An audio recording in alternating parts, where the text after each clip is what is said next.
긴급 소식입니다. 중국 최대 명절 춘절을 맞아 최대 25만 명의 중국인 관광객이 한국을 찾습니다. 차이나 트레이딩 데스크에 따르면 오는 15일부터 시작되는 9일간의 춘절 연휴 동안 방한 중국인 관광객은 23만에서 25만 명 수준으로 전망됩니다. 지난해 대비 52% 급증한 규모입니다.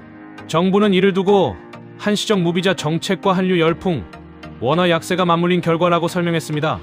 백화점 빅3의 외국인 매출은 지난달 기준 전년 대비 90% 급증했고 카지노 업계 순매출도 30% 이상 늘었습니다. 정부와 업계가 춘절 특수 선점에 나섰다는데 과연 이게 정상적인 관광 정책인가요? 그런데 여기서 한 가지 의문이 생깁니다.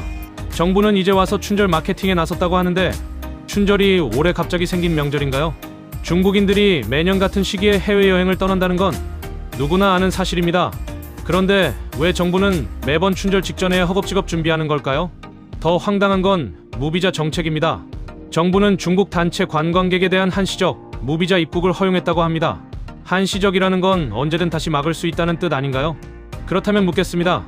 이게 정말 관광산업을 살리려는 정책인가요? 아니면 그때그때 필요에 따라 수도꼭지를 틀었다 잠갔다 하는 땜질식 대응인가요? 사실 중국인 관광객 유치는 어제 오늘 일이 아닙니다. 2016년 사드 배치 이후 중국 정부는 한국행단체 관광을 전면 금지했습니다. 그 결과 2017년 방한 중국인 관광객은 417만 명으로 전년 대비 48.3% 급감했죠. 명동거리는 텅 비었고 면세점들은 적자에 허덕였습니다. 그러다 2023년부터 조금씩 회복세를 보이더니 2024년 말부터 정부가 갑자기 무비자 정책을 꺼내 들었습니다. 그 결과가 지금입니다. 올해 춘절 기간 23만 25만 명, 지난해 대비 52% 증가. 더 중요한 건 이 특수의 실제 수혜자가 누구냐는 점입니다. IBK 투자증권 보고서에 따르면 1월 카지노 3사의 총 드랍액은 1조 1,700억 원으로 전년 대비 21.9% 증가했습니다. 롯데백화점은 지난해 외국인 매출이 7,348억 원으로 역대 최대치를 기록했죠. 결국 수혜자는 대형 백화점과 카지노입니다. 골목상권이나 중소관광업체는 여전히 소외되고 있습니다. 여기서 한 가지 더 짚고 넘어가야 할 점이 있습니다.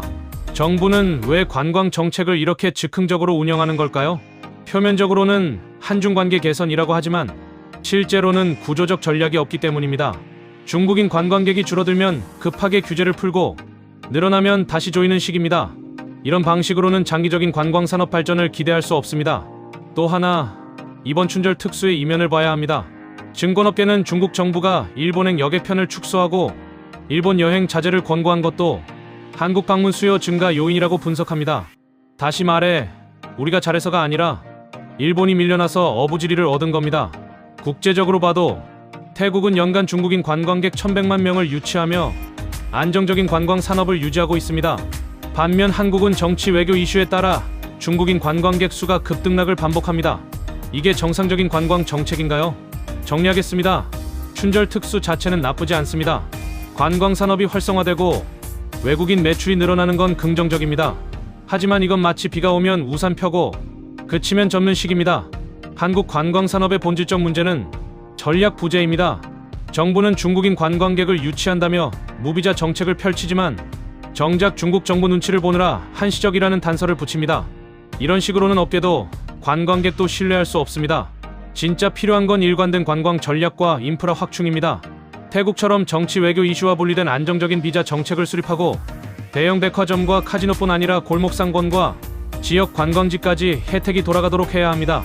그리고 중국뿐 아니라 동남아, 유럽 등 다양한 관광객 유치로 리스크를 분산해야 합니다. 올해 춘절 특수가 끝나면 정부는 또 손 놓고 있다가 내년 이맘때쯤 다시 허겁지겁 움직일 겁니다. 즉흥적 대응이 아니라 장기 전략, 땜질식 정책이 아니라 구조적 개혁이 필요합니다. 이번에도 관광객 늘었다고 자화자찬만 한다면 다음 사드 사태 때는 다시 주저앉을 겁니다.